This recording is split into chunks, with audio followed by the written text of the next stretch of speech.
공부해야 할 교재가 많을 때는 단권화 공부법이 효과적이에요. 단권화는 여러 교재의 내용을 한 권의 책에 정리해서 공부하는 공부법이에요. 공부 자료가 많으면 정신이 분산되기 때문에 단권화를 통해 내용을 압축하고 정리하는 과정이 필요해요.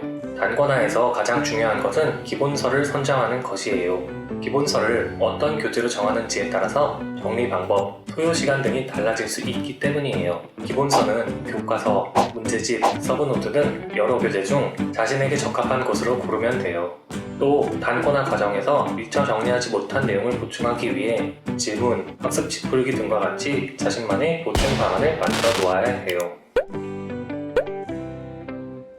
개인차가 있을 수 있지만 국어는 교과서를 기본서로 단권화하는 것을 추천해요. 지문의 양이 많기 때문에 노트나 문제집의 모든 내용을 옮겨 적는 것은 시간이 너무 많이 소요되기 때문이에요. 교과서에 단권화하기로 했다면 먼저 학교 수업을 들으며 교과서의 1차 필기를 해야 해요. 그 후에 자습서나 학원 필기를 보며 교과서의 2차 필기를 하면 돼요. 1차 필기와 겹치는 내용은 제외하고 새롭게 알게 된 내용을 보충하는 방식으로 해주면 돼요. 여기서 중요한 것은 2차 필기는 1차 필기와 다른 색 펜으로 필기해야 한다는 것이에요.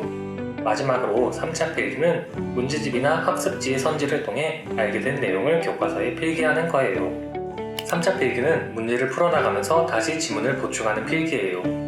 3차 필기 역시 다른 색 펜으로 필기해야 해요. 시험 직전에는 1차 필기, 2차 필기, 3차 필기 순서로 빠르게 훑어주면 돼요. 이렇게 단권화를 하면 교과서, 자습서, 학원 필기, 문제집의 내용을 한 권으로 압축할 수 있어요. 수능 대비를 한다면 문법이나 단어 정도만 단권화 노트를 만들어도 돼요. 하지만 내신 대비를 위해서는 전체적으로 단권화를 하는 것이 좋아요. 단권화를 통해 본문을 정확하게 이해하고 더 나아가서 암기까지 해야 하기 때문이에요.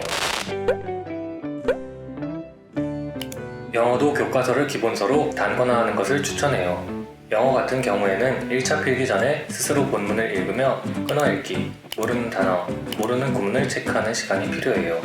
그 다음 수업을 들으면서 1차 필기를 하면 돼요. 이때는 수업을 필기하는 것과 더불어 미리 체크해두었던 것들을 해결했는지도 확인해야 해요.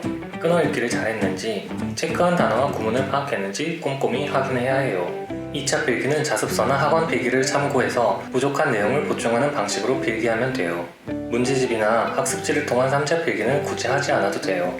영어 시험의 특성상 문법과 내용을 물어보는 문제가 많이 출제되기 때문에 문제보다는 본문을 파악하고 암기하는 것이 더 중요하기 때문이에요. 그리고 내신 영어는 EBS 연기 교재나 모의고사가 출제되는 경우가 많기 때문에 3차 필기보다는 부가적인 시험 범위를 공부하는 것이 더 효과적일 수 있어요.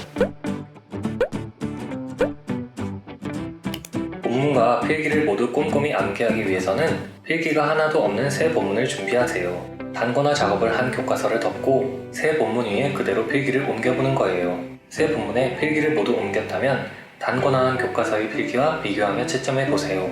이렇게 하면 내가 어느 부분이 잘 안 외워지는지 눈으로 확인이 가능하답니다. 수학은 내신 대비와 수능 대비가 큰 차이가 없기 때문에 동시에 공부한다고 생각하고 단권화를 하시는 것이 좋아요. 수학 같은 경우에는 단권화 노트를 따로 만드는 것이 효과적이에요. 수학 단권화 노트는 나만의 수학 개념서를 만드는 것이라고 생각하면 돼요. 나만의 바이블, 나만의 정석을 만드는 거죠. 그리고 개념 공부를 마치고 어느 정도 문제를 풀어본 후에 단권화 작업을 시작하는 것을 추천드려요. 수학 단권화 노트는 크게 개념 파트와 문제 파트로 나누어서 정리하면 돼요.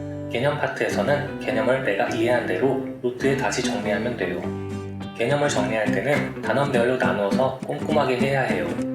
다음에 보았을 때도 이해될 수 있도록 나만의 언어를 풀어서 정리하는 것이 좋아요.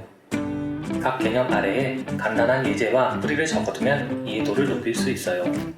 개념 파트 정리가 끝났다면 문제 파트를 정리해야 해요. 문제 파트에는 정리해둘 필요가 있다고 생각하는 문제들만 정리하시면 돼요. 틀렸던 문제라고 해서 모두 단권화 노트에 적을 필요는 없어요. 맞았는지 틀렸는지에 상관없이 알아두면 좋은 공식이나 풀이가 포함된 문제는 적으시면 돼요. 문제를 풀면서 얻은 아이디어나 팁이 있다면 옆에 함께 메모해 주시면 더 좋아요. 수학 단권화 노트는 수능 때까지 계속 보충해야 해요. 단권화 노트를 틈틈이 복습하고 암기하면 내신과 수능 모두 좋은 성적을 낼 수 있을 거예요. 단거나 노트를 만드는 방법은 정해진 답이 없어요. 제 말을 참고로 하셔서 각자 더 좋은 단거나 공부법을 만드시길 바랄게요.